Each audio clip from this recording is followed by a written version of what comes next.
കായംകുളം നടക്കാവ് LPSൽ വിദ്യാരംഗം കലാസാഹിത്യവേദിയുടെ പ്രവർത്തന ഉദ്ഘാടനവും വൈക്കം മുഹമ്മദ് ബഷീർ അനുസ്മരണവും നടന്നു. പ്രശസ്ത ബാലസാഹിത്യകാരൻ മനോജ് അഴീക്കൽ ഉദ്ഘാടനവും അനുസ്മരണ പ്രഭാഷണവും നിർവഹിച്ചു.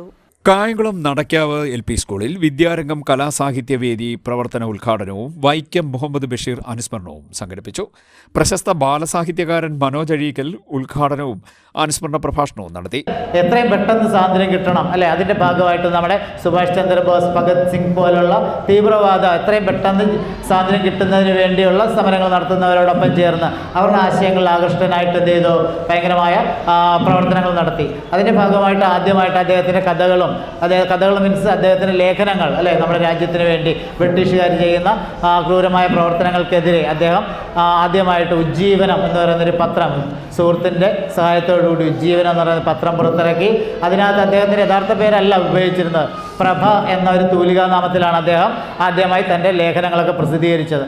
അങ്ങനെ ഗാന്ധിജി എന്ത് ചെയ്തു, അങ്ങനെ വന്നപ്പോൾ ബ്രിട്ടീഷുകാർക്ക് മനസ്സിലായി ഇത് പ്രശ്നമാവും. അപ്പോൾ എത്രയും പെട്ടെന്ന് ബഷീറിനെ പിടിച്ച് വീണ്ടും ജയിലിൽ അടയ്ക്കാനായിട്ട് അവർ ആലോചിച്ചപ്പോൾ ബ്രിട്ടീഷുകാരുടെ ആ അറസ്റ്റിൽ നിന്ന് രക്ഷപ്പെടാനായിട്ട് ഗാന്ധിജി എന്ത് ചെയ്തു, അവിടെ നിന്ന് നാട് വിട്ടു അല്ലേ. അങ്ങനെ 5-6 വർഷത്തോളം ഇന്ത്യയുടെ പല പല സ്ഥലങ്ങളിൽ പല പല ജോലികൾ ചെയ്ത് പലരോടൊപ്പം അല്ലേ യാത്ര ചെയ്ത് പല പല ജോലികളൊക്കെ ചെയ്ത് അവസാനം എന്ത് ചെയ്തു, വീണ്ടും തിരിച്ച് കേരളത്തിലേക്ക് വന്നു അല്ലേ.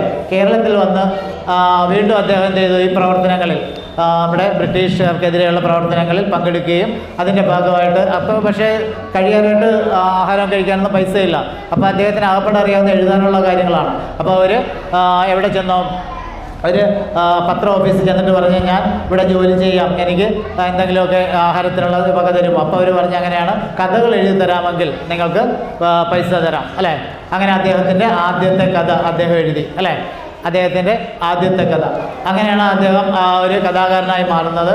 അങ്ങനെ വൈക്കം മുഹമ്മദ് ബഷീർ ഒത്തിരി കഥകൾ എഴുതി അല്ലേ, കുഞ്ഞു കുഞ്ഞു വാക്കുകളിൽ അല്ലെ, ഏറ്റവും ലളിതമായ വാക്കുകളിൽ അതിമനോഹരമായ മഹത്തായ ആശയങ്ങൾ ഉൾക്കൊള്ളുന്നതാണ് വൈക്കം മുഹമ്മദ് ബഷീറിൻ്റെ കൃതികൾ. സ്കൂൾ ഹെഡ് മാസ്റ്റർ ഗോപികൃഷ്ണൻ സ്വാഗതം പറഞ്ഞു.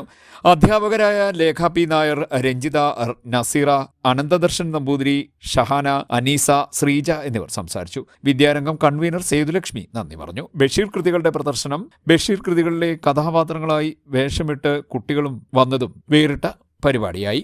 CDNet news, Kayamkulam.